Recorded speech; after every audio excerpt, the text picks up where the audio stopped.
All right, guys, we are live. UPA Podcast. This is our ninth one. So happy to have all of you listening to this and making this actually happen. We're seeing people kind of come on to our podcast channels from all over the place and listen to us, and we're just couldn't be happier. Steve and I just kind of bringing this industry into the next wave. We were at the Western, so you're seeing probably some of those that we just pushed out, but. I'm in Phoenix. My name is Joe Mishik. I run a chapter for UPA, Chapter 12, and been doing this for now like 20 years. I'm going to hand it over to my co-host, Steve Homer, and let him kind of take the floor.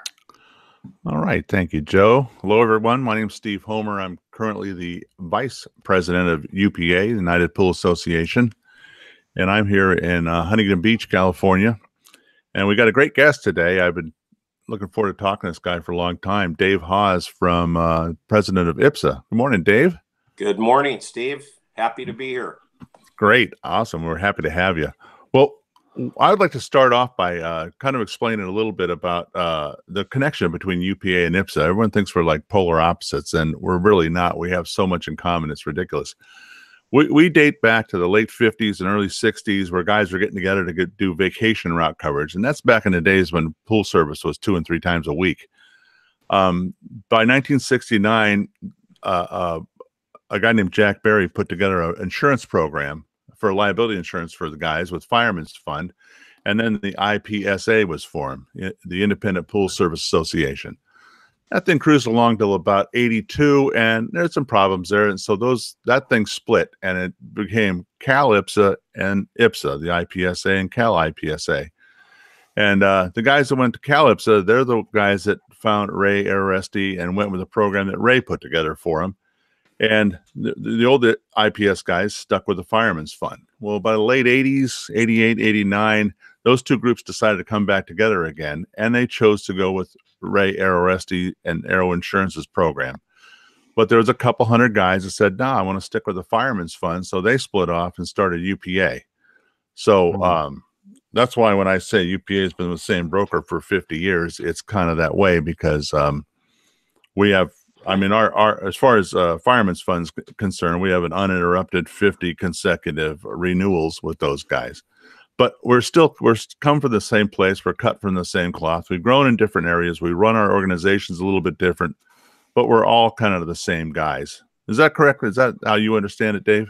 Yeah, you bet. Yeah, we're definitely, we're not attached at the hip, but we're pretty we're cousins in terms of the service industry. And as you said, the service industry goes way back before IPSSA, and you were very clear that, as things progressed in 88 and things kind of came together for IPSSA, I think the important thing is we're all in the service industry. We're all part of the service industry community. And the idea that we are drawing swords at every juncture is just simply not the case. We, as you stated, we sort of provide for different aspects of our community, and we have things that we offer. You have things that you offer, and I think it's important that we realize that we can accomplish a whole lot more together than we can separate, and that there isn't that polar opposite type of thing that you stated. We are all working towards common goals, both associations. I completely agree with you, Dave. And I think there's been animosity over the years, but I think it's been kind of false animosity or ginned up by people that benefit from keeping us apart. And I think it's time for us to put that aside. Now, you're a different kind of a president, because you've come in to make some changes there. And I'm not sure what the changes are, but boy, I hear the rumors all over the town that they either love you or hate you. So what makes you the great agent of change there, David? Well, there's a couple of things that has made me even want to get more involved in IPSSA leadership. I was actually a director of IPSSA about 27 years ago, and of course we were neophytes. We weren't really positive about what we were doing, but we muddled through, and I continued to build on what the forefathers of IPSSA started, but I'm in a different position now. I've been in the pool business for, well, actually, this is my 51st year. I started taking care of pools when I was 10, started a really small company. And as I've grown. Would you have like a radio flyer? Well, don't laugh. It was on my bicycle. I had racks on the back, and I always joke in my presentations, it was not OSHA approved. So I provided awesome. a supply of chemicals and took care of some people's pools. And but as my business grew, what I grew to understand is that the business portion of our industry is not promoted enough, or there's not enough classes presented. And so I got a Bachelor of Science degree in finance and accounting from a top 10 business school in America at the time. And my passion really is running a business. I always tell people I'm a businessman who has chosen the swimming pool service industry to operate a business. And so it's always been my passion to teach folks in the business about business. And so I've been teaching for about 30 years at different venues, everything from the national show to regional trade shows and all of that. And as I looked at IPSSA, even leadership, there's always a need for good business practices. And so I got back into IPSSA leadership with an agenda that involved looking at the business of IPSSA. And, the pool service industry is a little freewheeling, as you know.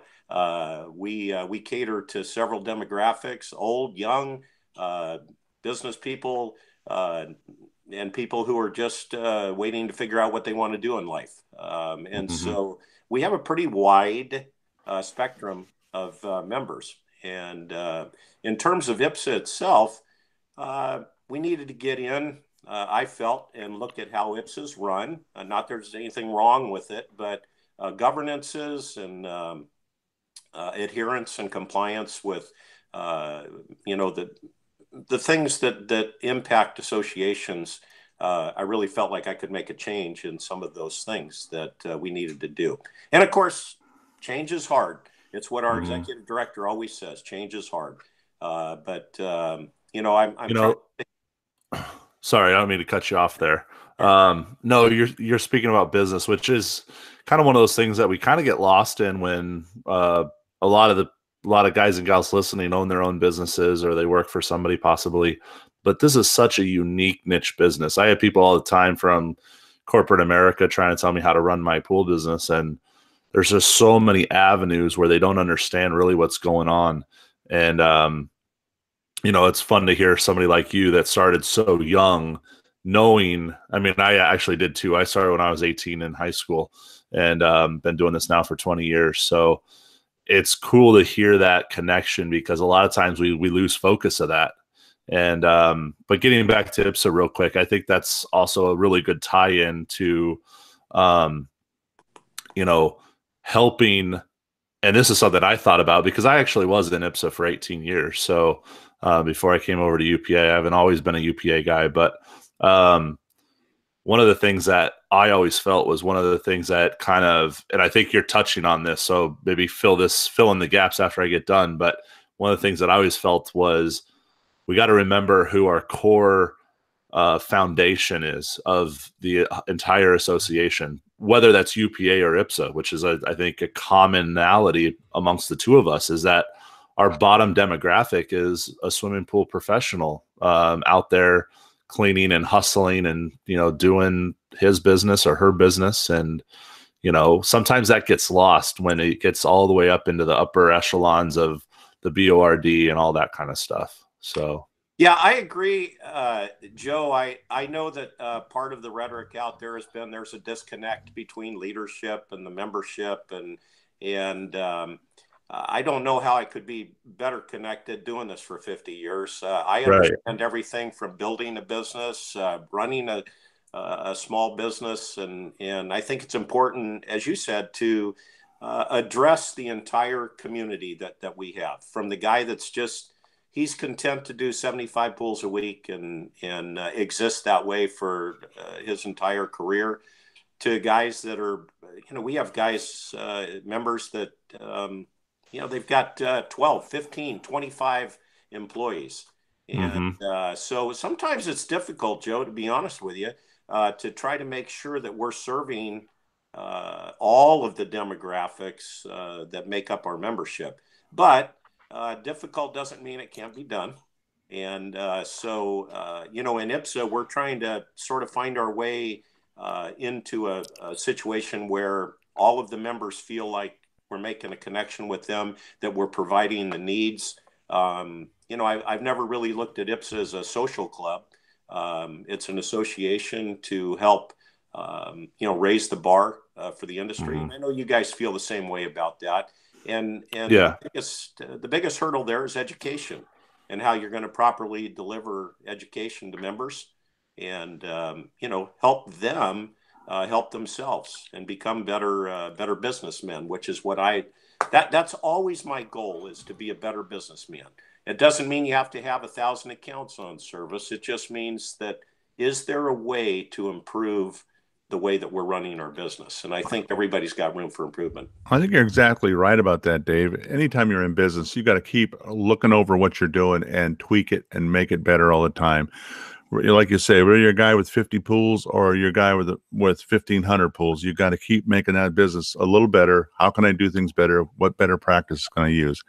And now you transfer that over to an association, is how can we run these associations better so they serve the needs of our members? And UPA for a long time didn't really even pay attention to that stuff. We were just cruising along. We didn't care. We didn't care if we grew. We didn't care about anything. We're just like, hey, we got our insurance. Just I'm happy.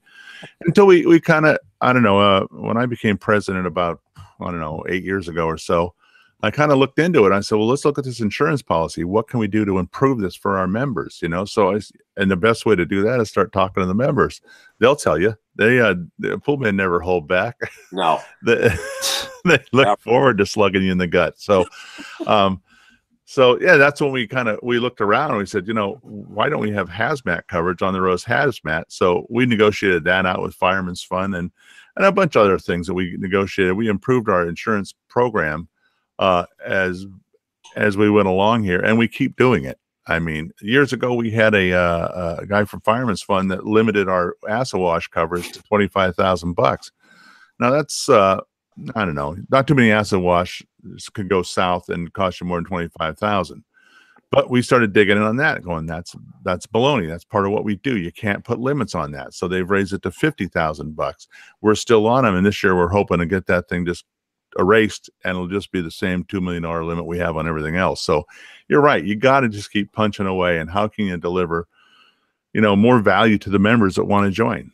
So, and figure out what they want. But yeah, the best way is to talk to these guys. And I think you do that, don't you? I do. I try to get as much input as possible. And of course, you'll get it from all sides, those that support you and those that don't. I joke about wearing a Kevlar vest to my board always, and it's been a challenge because, and I'm sure you ran into this, Steve, a little bit when you went from, hey, not really caring, just kind of rolling along, to now looking at how everything was structured and how you could improve it. Some people were perfectly happy, probably in the little bubble that you guys were in, and I feel the same way about IPSSA. Nothing wrong with it per se, but in our business, our private businesses, we look every year at the beginning of the year. How can we improve our delivery of our services? What new options can we offer for clients? What value added can we have? And the same is true for an association. And that's where I've really tried to concentrate, is look at what we have, try to improve it. And I know you guys have risen to the challenge in your own membership. And we've been trying to do that. And that's why it's funny that this perceived opposition and rivalry and all of that is there, because, essentially we're operating on the same track, parallel tracks, trying to improve things for our membership. And, I go back to the Ford Chevy thing. Some people are going to want to buy a Ford. You guys offer things that are attractive to a certain part of our community. We offer things that are attractive to a part. And I think each person has to do, like they do in business, what they want. But it doesn't mean that there's a rivalry. It simply means I'm going to go somewhere. I'm going to go to a restaurant where I really like the food that they make, and maybe I won't go to this one. And so it's just, I'd really like to see, and I know you do, Steve, because we've talked about this.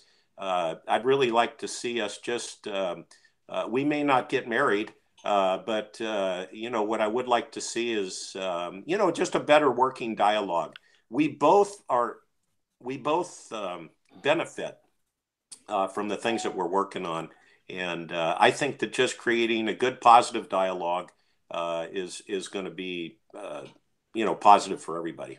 I agree with that, Dave. I think, we should get together and look at what we have in common and exploit what we have in common. And that way, even together, we can provide better value for our members. Now, recently, for a long time, it was the IPSSA. Then it was IPSSA and UPA. And we went a long time like that. But it seems like after the financial crash of 10 years ago or so, then these other insurance opportunities came up for guys. And they're just purely insurance. There's nothing else there. You get auto paid every month. You don't hear from them. You don't get a Christmas card. You don't know anything. It's just straight insurance. And I think that, in my opinion, and from what I understand from these policies these guys are getting from these independent groups like this, they're not as good as the policies that IPSSA and UPA members enjoy. I think there's a lot to this. There's other guys that'll just get off the shelf policies. They'll walk into an insurance broker's office and say, "Give me some business insurance." Something that we have, your group and our group has, is pollution coverage. Most of these business plans will have a pollution exclusion. No insurance company wants any part of a pollution exclusion, but here we are. We're carrying chemicals around. We have to have that. So I think people got to kind of look at this thing and say, if I'm going to be anyone in this business, if I'm going to grow and be successful at all, I really need to be part of a quality association that provides insurance that is tailored to my business and not just some off-the-shelf crap that one size fits all. So I think that's another reason we should work together, because this is what we have to offer each one of our groups just is far superior than all that other stuff out there. And these guys get tied up in this, I don't want to go to chapter meetings. I don't want to do this. I don't want to do that. In UPA, we offer all kinds of ways to do this whole thing where you're not stuck in a chapter meeting with a guy being boring. We help guys try and make their meetings interesting. We find all kinds of different ways to deliver to these guys that may not like doing this chapter meeting. I know a chapter in Phoenix area, Kurt's chapter, they meet every other month. And what they do every other month is they make those meetings valuable, and they just fill them full of speakers and information just pours on these guys, and they get a huge turnout at those meetings. So I just want to make the point that our groups are the ones to be in. These other ones, are you really serious about being in business if you're getting some, crap off the shelf insurance? Yeah, I agree with you. I agree with you, Steve. I think that as a business person, and that's what we're trying to build here, is business people. And as a business person, we need to evaluate every one of our vendors, every one of our expenses, and make sure that we're maximizing the benefit for what it is that we're paying. And I think it's important. I think people associate maybe the insurance for their the liability insurance with car insurance. You can go to Mercury, State Farm. There's just a plethora of people you can go into, and there's really not a lot of difference other than price. And so they kind of get into this cost basis for whether or not they're going to use that particular vendor.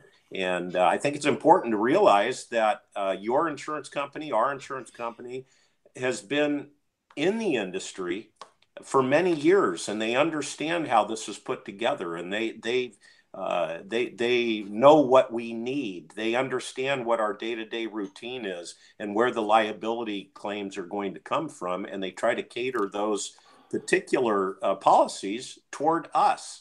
It's not a big company determining, by the numbers what we're going to have. It's a valuable tool to be looking at and an expense that we should be evaluating because, nobody cares about insurance till you got to file a claim.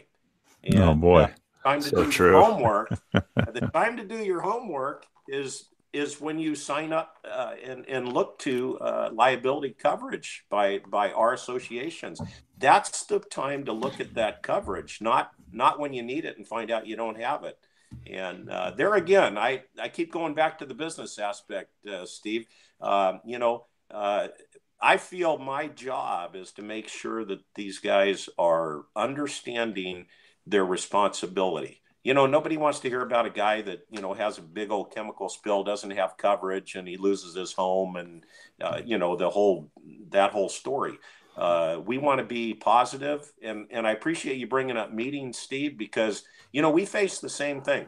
Sure. We've got to provide value. I have said that from day one. If I'm going to ask somebody to come in and give up a night, I don't want it to be pizza, beer, a 5-minute presentation, and then go home. I don't want them to spend more time driving to a meeting and back home than they do at a meeting. And we've got to provide value. And if you provide value, you'll normally get good attendance. But if you don't, you've got to give them a reason to come, especially these days, Steve, because everything's done just like we're doing now.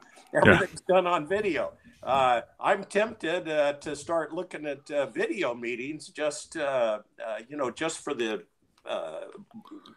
ability to social interact and stuff like that. But I think both of us are on the same page in our associations. We want to provide value for our members, and we want to try to help them understand their responsibilities as a good professional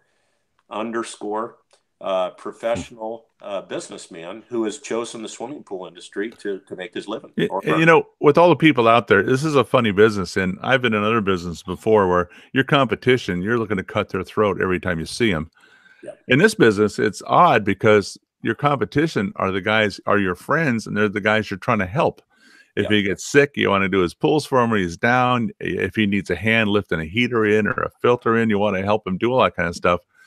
That's very unique. And I think having friends in this business and not just going it alone with some off-the-shelf insurance policy I think it's key to being successful in this business is knowing people and helping people and having them help you. That's one of the great things we have. So let me get over to now. You've been president over there for what, a year or 2 years? Yeah, I'm into my second year.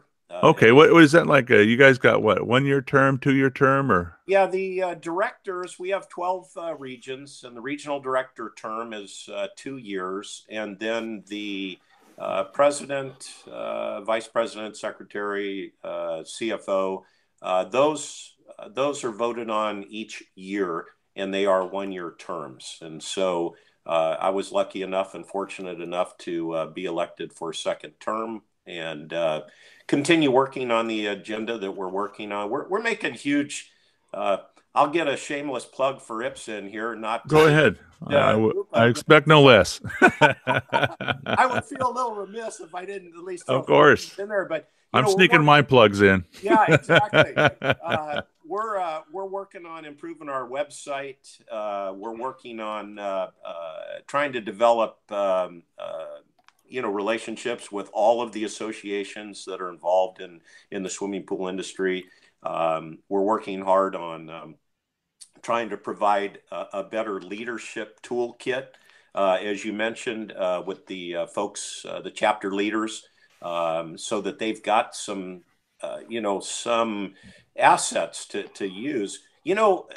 For me, I do a lot of public speaking, so it's no big deal to get up in front of a chapter or a group of folks to talk. But you look at your chapter, Steve, and mine, and you have leaders who maybe previously have never either led or even spoken at a meeting, and they get brought in to a leadership position, and we want to make sure that they're not ill prepared, so that we sort of unfortunately have a situation where they're not going to make it, or they get distraught and depressed and all of that. We want to keep it upbeat. We want to give them plenty of tools to, do their job and represent IPSSA. Yes, and we want to market.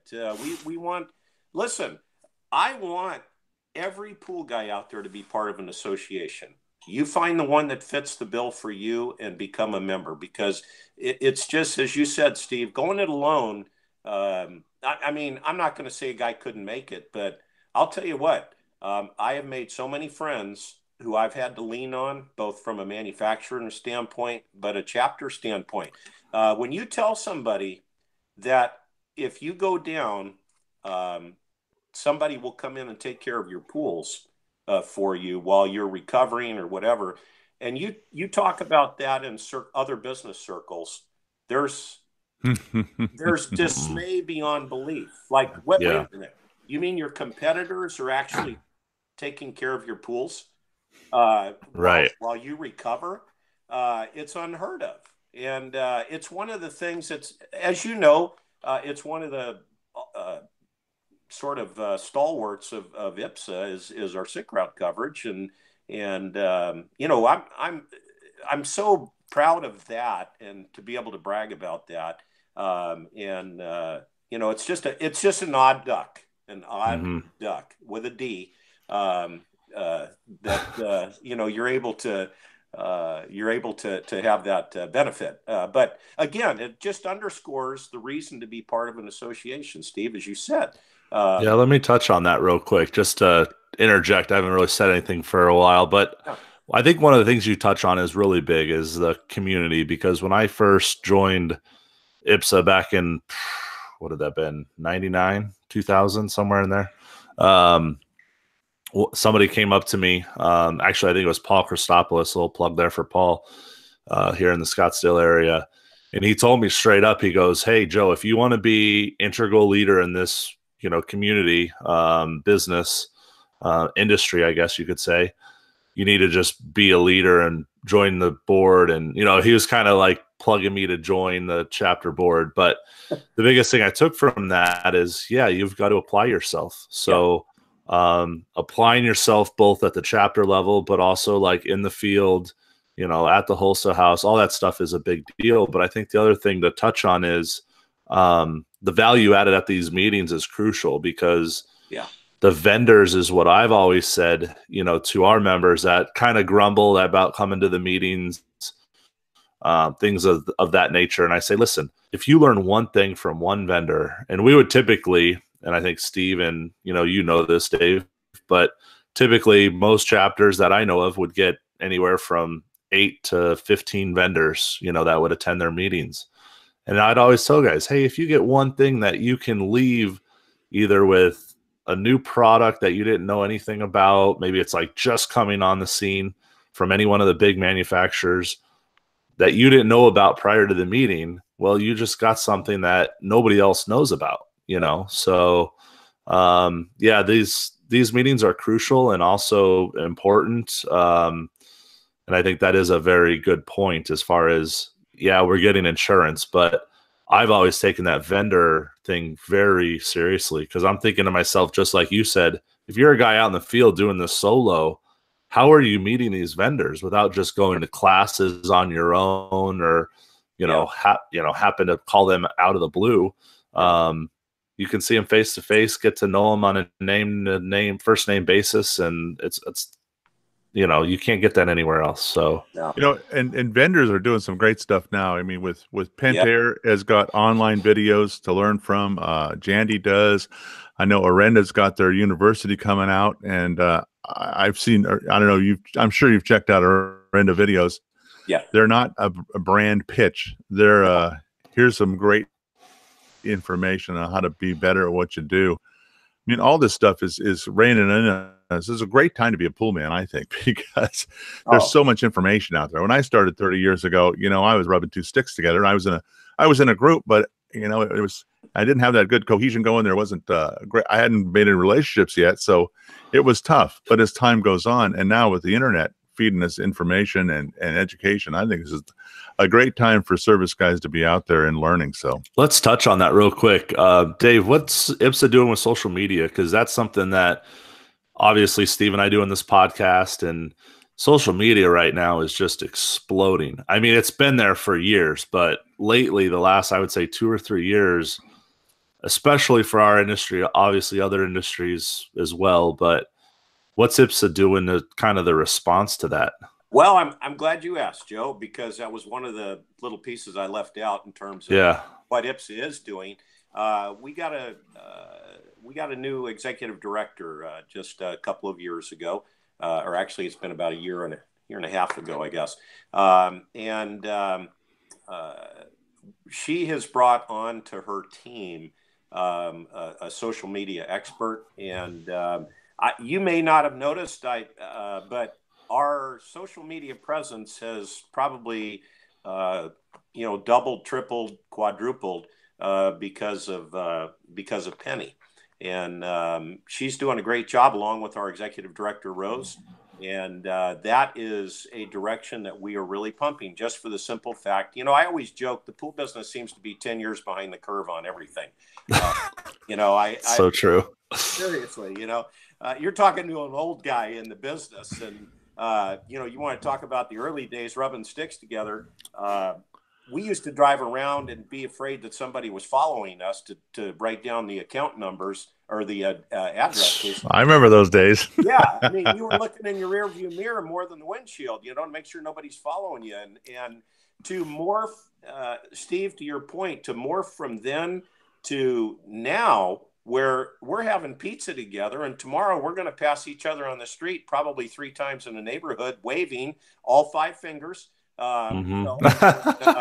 really enjoying the pool business. But to that end, we've been a little slower than the public in terms of embracing the different aspects of social media. But we have a great team right now, and it is a real focus, not only for our website, but just to get out there on the, liking us on Facebook. And there's really going to be a push for that. And I think we both understand as associations, we're not getting any younger. We're going to have to start appealing to the younger members of our community in the pool industry. And the way to do that is social media. I mean, it's just an ugly truth that it's where we have to go. And, just like in business, you got to be looking for the opportunities out there and take advantage of them as you see them, and make sure that you're staying current. Right. Yeah. That's an excellent point. So how long do you plan on staying on running for office? Do you get termed out after a while, or do you just keep running because you like doing it? I love doing it. And it's not, I told the members of the board when I came back onto the board, I just want you to know 3 things. I'm not here to make friends. I don't need another feather in my cap. I've taught from coast to coast, and most people know who I am. And third is, I now have 3 grandchildren that I would rather spend time with than any of you. And so you have to know that if I'm here to work, and I am here to make improvements. I've got a very successful business. I could ride off into the sunset and just attend my meeting, every month or 2 or whatever. But I really, really, really want to not just improve IPSSA, but improve the community at large. And so I'll be president this year. I'm not sure about next year, but we have done a lot in the last year, and we are looking forward to some big changes as this year progresses. And I hope we can do it with a great dialogue with UPA. Now, another thing I'd like to clear up is the first time you talked to me, you got rained on by your guys going, "We don't want to merge." Let's make sure we make that clear to the guys. Yes, we're not merging, but I think that we can do more together than separately, and however that takes shape or takes form, I want to continue. And let me just say this right now, Joe and Steve, I really appreciate the warm welcome that you've given me, and in terms of trade shows and talks. And I really think that we're moving in the same direction, maybe on a different rail, but right alongside, like a railroad track. We'll be on one side, you'll be on the other, but we both have similar interests. We have similar desires for our association. And I think that a good positive dialogue is going to be nothing but a great asset for us moving forward. I agree. I think there's a lot, we can do a lot together on that way. So, what else Actually, we got, Joe? You got a question? I think I burned through mine. I think I lost my train of thought, but I had something real quick. No, you're right though. Like there is absolutely no room for us to be rivals because it takes two to tango as far as making each other rise. And both associations are going to do that together. So I think both Steve and I, kind of give you the applause as well as far as opening up to do this, because we talked a couple of times about doing this podcast, and we're like, we don't want to get sideways with Dave. There's no reason to. There's nothing that either one of us feel any certain way about. And I just want to let the listeners know that if you're an IPSSA, this guy is amazing, because not a lot of guys, just as you said, Dave, are going to go out of their way. Most of the guys that I've met back when I was in IPSSA, they wanted that feather in their cap, and they really may not have had any direction. So for you to say, yeah, I could just ride off into the sunset, but I want to do this. Same reason I'm doing this with Steve. I mean, if you've ever talked to Steve about what I'm doing, I gotta my wife's not going to like me saying this, but I got to beg her to do this because it takes time away from my family. But I really believe in this industry coming out of, just the test strips and, the guys just running from pool to pool. I mean, the industry is far evolving further than I thought it would, 5 years ago. I agree. And you're a perfect example of why that's actually happening, because you want to come in, change the way that things have always been done, which is, like you said, change is hard. But Steve and I have seen it, just in the last year or two be amazing. And, chemistry, I'm using a spin lab, which I wasn't using 10 years ago or 5 years ago. I mean, it's just remarkable where we're at with the LSI coming out of the woodwork, and, from 100 years ago, that when it was started. And, it's just the industry is embracing a lot of change right now, which is good. And this is a perfect example. Our podcast, UPA Podcast, talking to the president of IPSSA, Steve and I are like, there's going to be guys that are dead rolling over in their graves if this is happening. But at the same token, it's inevitable. Like, it's something that's super, super healthy. So, yeah, we're excited. As we go along here, and I don't know if you experience this, Dave, I know I do this in UPA, is I'm an old guy, so I'm always looking for guys that come up behind me, because there's nothing draws young guys to you like more young guys. I mean, guys look at me and go, I don't want to hang around with that guy. Is there someone more contemporary? So are you actively doing that? Are you looking forward to saying, who can we bring along into leadership, and who can we get to do it? And you got to convince them, hey, this is about how much time it takes, or a lot of it you can do on the phone while you're going from stop to stop. Or I mean, are you looking at that too? Yeah, you raise a big challenge for both you folks and us, and that is succession planning. And that has been a mantra for our executive director, and not just leadership in association, but just in the industry itself. We have got to start. There's going to be a vacuum when all us old farts get out of the business, Steve. I hate to say it, but there's going to be a vacuum, and there's not enough young people coming into the business. I'm working right now with the new PHTA, Pool and Hot Tub Alliance, on creating an apprenticeship program in California. And we're trying to get that moving along. Just for that reason, Steve, we need to bring some younger people in. And in terms of leadership, we've got to, our job is to find our replacement. I firmly believe that that's one of our top priorities as a leader. Yeah, we have to lead. Yeah, we have to, do this and that. But, one of our biggest ones is looking out on the horizon and on the landscape and saying, who is it that we think we can bring in that will help us, and then start training them. You don't just fall into a leadership position and become a great leader right off the cuff. No, you got to have these guys around you and see how you do it, and exactly. and actually make them a part of it. And it's amazing. I mean, like a guy like Joe's a young guy. I hit Joe up for his opinion all the time because, just because a guy's 25 years younger than me doesn't mean that I can't learn a buttload from that guy, which I do all the time. And I put scenarios, we run into problems, I put them out there and get Joe involved because I think he is just another one of those guys. And I have a whole list of guys. I don't know if you do this, Dave. I have people in my phone from all over UPA. They might be chapter presidents. They might just be rank and file guys. Yeah. Whatever it is. And I'll call them up and just to shoot the breeze with them, see what they think and what can we do for you. And, or we have a scenario here. What do you think about this? Yeah. And it's pretty enlightening, and it's kind of fun, and I think that's a great way to bring the successors in behind you.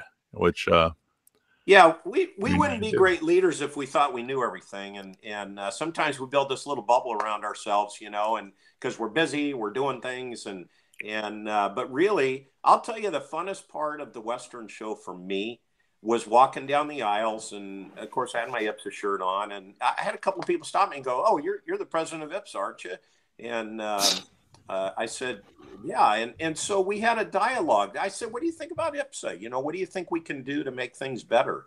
And I don't want that disconnect, but I really do want the input. You would be a bad businessman if you didn't talk to your employees and say, "Hey, what can I do to make the business environment here better? Are you seeing anything?" Because young people, they look through a different lens than we do.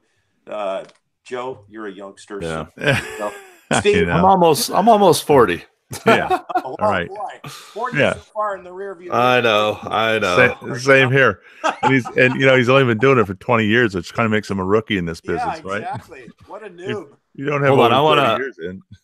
I want to touch on something though, without it just going off into the breeze. You mentioned bringing the young people in, which is so crucial, and I really haven't thought about this until just this moment. But you're kind of touching on something that I think our culture is like in our phones. We're in social media. Right. California is probably one of the most how should I say this? Not wealthy, but very, money drives society over there. Absolutely. Do you think our industry is getting a bad rap because we're looked at as kind of like the house cleaner / pool guy / we're fall into the demographic of, this is not, if I'm an American, like that's not what I'm supposed to be doing. I don't want to get sideways and make this sound political or anything like that. But I guess what I'm getting at is bringing in that next generation. We need to teach them that, hey, you can create a very wealthy business for yourself. And I think that can get lost on the younger generation. Yeah. Right. There's no doubt about it, Joe. And that's why I brought up the apprenticeship program. We have got to, it's a career path. We have got to be able to entice these folks who are maybe not college oriented or deciding to go that way, that there is a path that is lucrative enough, even in California, lucrative enough to provide a long lasting career and an income stream that, is attractive. I think I always say in my presentations, it's a dirty little secret how much money we can make in this business. We joke about it all the time. Yeah, you're right. You're right. People look down on, oh, you're a pool guy, but that's because in some terms, everybody thinks of pool cleaning or repair as a job. What we're trying to do now is change that focus to a career. This can be a career for you, one that you can stay in, be as big or small as you want. You've got so much flexibility in this business that is not offered at normal jobs. Yeah. term loosely. But we have got to be able to change our presentation. How are we going to sell the sizzle? It's not going to be, hey, you get to go outside and, there are not naked ladies at every single stop. We have to get rid of that perception and just focus. And that's why I'm so business driven, because you can show somebody the numbers and you can show them the potential. It becomes now an option for a life decision and a career. Well, I always laugh when I tell my friends or even people older than me, how many accounts I have, and they're like, well, what's service costs? And then I tell them, and they do the math in their head or on their phone, and then they're like, wow. And I go, well, that's not even taking into account repairs and anything else. And they're like, oh, wow. So you see the light bulbs go off, which is always kind of funny. Yeah. And it changes the paradigm a little bit of what they think, we It's are. It's funny. When I got in the business, I had an old timer lean into me at the first chapter I belonged to. And he goes, he knew I was brand new to the business. And he goes, look, son, you live on the service, you retire on the repairs. Yep. And it's like, all of a sudden boy, my brain started clicking after that, as far as business and how to shuffle your money and make it work. And now, with the business being more complicated, I mean, when I came in, we had bronze pumps and millivolt heaters, and there wasn't a whole lot to fixing this stuff. But now it's a huge range with salt and with UV and with control systems and electronic heaters, electronic pumps. I mean, all this stuff that goes on, you've got to know a lot of stuff, and we need to reflect that on our pricing. I agree. As professionals that do this stuff. Doing a $95 pool anymore, I think, is out of the question. Yeah. Because what you have to know and what you have to be committed to doing in that pool is worth more than $95. I think a lot of guys, they do that $95 to get the pool, but then they shortchange the customer because, if you're doing a $95 pool, you're giving them about $95 worth. You're not going to give them $150 worth. Just, people that grind that price on service, you'll get the service you're paying for. Right. So people need to know that. I mean, if you go to garage sale and buy a bicycle and you grind the guy from $20 to 10, okay, you ground the guy. Great, you made $10. Yeah. But grinding the service guy usually hurts people because guys just like going, I ain't going to spend that much time at this $90 stop because the next one's a $150 stop, and I'm going to really polish that one up. So, yeah. And there's just so much to do, so much to know to do what we do. Again, Steve, it gets back to that business education. Yes, you're so right, David. I tell people, they say, well, how much should I charge? I said, well, how much does it cost you? Because see, I say, you got to back into your service prices. You put retirement, taxes, all your expenses, your time, all of that. And you just you back into the price, and you realize that I can't do a pool for $95 and make any money. But if you put in all your expenses and all of that, pretty soon you realize, my goodness, I can't do a pool for under, 125 or 150. And when I always tell people, when somebody comes in and says, hey, can you sharpen your pencil? Because the last guy was in here was $10, $15 less. No, I really can't. I've done a very logical study and determination that this is how much I need to make it worth my while. And, again, it gets back to the mental thing. Like you said, Steve, if you're going to a $150 pool, listen, I'm making good money here. I'm going to do a good job. I'm appreciative of this client.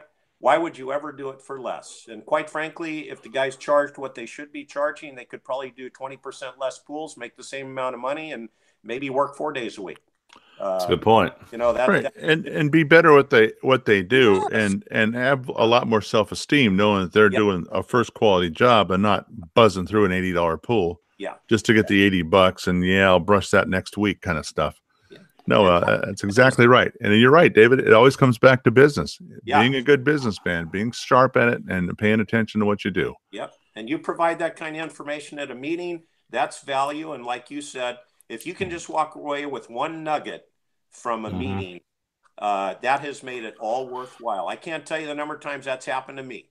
I'm like, oh my God, I never thought about that.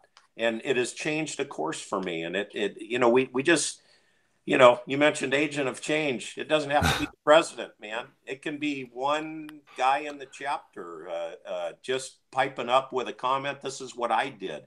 And, again, that's what we want to do. We want to make better pool people, better businessmen and women. Yeah, let me say something. Oh, sorry, Steve. No, I agree. I love the women comment. It's amazing how women are coming into our industry. Yeah, I marvel at that as I look at the different groups that I belong to on Facebook and stuff. How many women are out there? Right. And I think that's phenomenal, because typically this has been a man's world, and when you get women that come into a man's world, they're motivated and they are not going to get beat. And nobody works harder, tries harder, and puts more into it than a gal that comes into a man's world. And my hat's off to them, because it's not easy. Yeah. And we embrace them everywhere they come. I mean, so we love them. I've been married for about 37 and a half years, and I've decided that women are smarter than men. So I am perfectly. You just figured that out? No, I'm just kidding. I'm a slow learner on some things. But I agree with you, Steve. I embrace them. They offer a dimension there in terms of their thinking and that men aren't going to always get. And I welcome them. There's some really bright women in the industry. I belong to some of the same groups you do, and I'm just amazed and happy to see them here. Sure. Mm-hmm. Me too. Great. So what do you think, Joe? I think it's been a great interview. I think it's been phenomenal. I think we do touch on a lot of the same things, and kind of what makes us tick is what makes you guys tick, very much in the same manner. We're all going out cleaning pools, which is what our focus has always been and what it kind of remains to still be. Yeah. I think the education portion is huge. That's something that we're seeing a lot of the manufacturers do it, because I even took a picture and showed it to Eric Knight with Arenda, and I said, Pentair University. I hadn't even heard of that, and because they're doing their Arenda University, and just all the classes that are online now and the Facebook groups that are out there. I think one of the questions we had in the notes is, where do you see IPSSA in 10 years? Well, if we kind of a big question, because I don't even know how to answer that for UPA. It's a big question, because I think the bigger question is, where do we see the industry in 10 years? Good point. What are the changes that are going to happen in technology? I always used to joke when I was about 40 or 45, it would be great to just get up, walk over to my computer in my pajamas, and pull up all my accounts, see all the chemistry readings, make the adjustments that I need to, and then when whatever vaults are holding chemical to be fed in there are low, you go out and you provide a $75 chemical refill, and then you go back home. And that seemed like space. Oh yeah. And back then, but now we're getting a little closer every year, and so I think we're getting super close to that. And our expenses are going up, so it's incumbent upon each of us, again, as a business person, to be looking at ways to continue to have service delivery with use the technology that's available to perhaps lower our cost for that service delivery, or at least keep up with the price increases. And so IPSSA in 10 years, I think, will be dictated, same with UPA, will be dictated by the industry in 10 years. Sure. I think there's going to be a big change. And these smart youngsters, like yourself, Joe, thank you. These smart youngsters are going to figure out ways to do things that Steve and I never even thought about. Nope. Yeah, it's a good point. I mean, I came back 2004, I believe it was, from the Pi Expo up in Monterey, and Natural Chemistry had just come out with their phosphate remover. Arenda wasn't even a twinkle in Harold's eye at the time. Some of the other ones that are out there weren't even around. They were one of the first. Got the whole history lesson of this came out of the Great Lakes because of algae problems, blah, blah, blah. And I came back to my local chapter in Phoenix and said, guys, this phosphate stuff is amazing. Like, we really need, and I hadn't heard about it since that. I mean, since that Pi show. So very next meeting, I come back, I explain this, and two of the older guys, Steve's heard this story, two of the older guys stand up and say, sit down, that's just snake oil. That's right. Blah, blah, blah. And where are we now? Like, Yeah. And what's funny is the industry when I came in, which is decades after you guys had both started, we were still shocking pools, draining pools after a few shocks. You know, that was kind of the normal thing. Like, oh, if you've shocked a pool a couple times, it's time to drain and then refill with new water. And so we've seen the evolution of science and all of these practices come to fruition. Yeah. But yeah, I mean, I put all my routes, or all my accounts on route to Cal Hypo tabs last summer. Yep. Paying huge dividends. My cyanuric is falling through the roof, you know. So it's all these things that are adding, you know, to the change. I mean, I'll tell this story. Like one of the guys in our chapter said, Joe, we need to go get lunch. Like the things that you're doing it. And he's actually older than me, probably been in the business 10 years longer than I have. And he hasn't really kind of adopted, you know, the LSI and using things that make, you know, our water better. And he's like, I really want to know more. And you just have embraced this like way amazingly.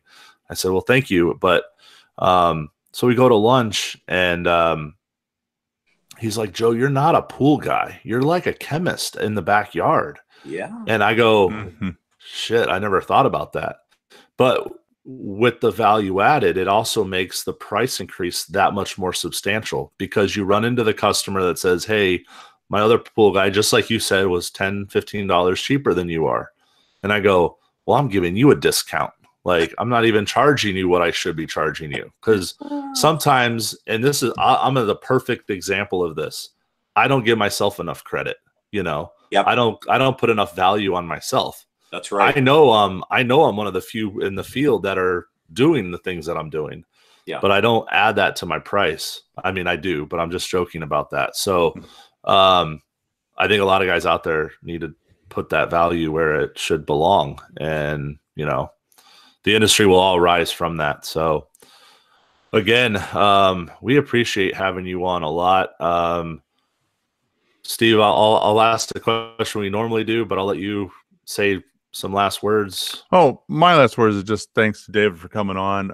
It's unprecedented. I mean, we've gone 30 years without talking to each other on the substantial level, and it was just ridiculously stupid. And I'm glad we're doing this now. And we'd like to have you on again. I mean, we're going through certain guests here, and we're putting them on, getting a big overview. But as we go through this podcast stuff and start to zero in on different topics, it'd be great to have, you know, guys like you as experts on these topics. And obviously, you're truly the expert on running the business and thinking about business practices, which a lot of guys don't do. And I think we need to highlight that in our business more than ever. So, absolutely. No, I appreciate you. I appreciate you coming on the podcast with us today, Dave. Yeah, thank you. It's been an opportunity that I've been looking forward to, and you know, again, as we move forward in the community at large, I think it's important we keep a good dialogue, and we can both learn from each other and continue to serve our association members to the best that we can. And keep educating and keep bringing these youngsters in. We got to have absolutely. That's what we got to do. Beautiful. One last question. We always ask our guests, somebody that you would recommend that you think would be great to have on, people could listen to, any corner of the industry. Well, I know that's could be a hard question. It's interesting, you know, with the new alliance, the Pool and Hot Tub Alliance, which is the APSP and NSPF merge. I would say that the new chairman of the board, Chris, would be a good person. He's got a much broader look on the industry because they cover the entire nation. The other person that you might want, I'm not sure if you've done, Michelle Cavanaugh just did a podcast with Ask the Masters, that group on Facebook, but she's also a good person who's got a well-rounded and grounded, you know. I met Michelle. Yeah, Michelle. And awesome. I'm happy to come back anytime, you know. Yeah. Presenting on business is I start salivating a little bit, to have the opportunity to talk about business and things to do and not to do. And I tell people I'm not that smart. I've just made way more mistakes than you have. Very good, Dave. That's just the way it goes. Good. Well, thanks so much, awesome. David. It was a lot of fun talking to you. Yeah. Thank you very much for the opportunity. I wish you guys all the best, and looking forward to continuing this. All right. Thank you. Us too. Thank you, Dave. Thank you.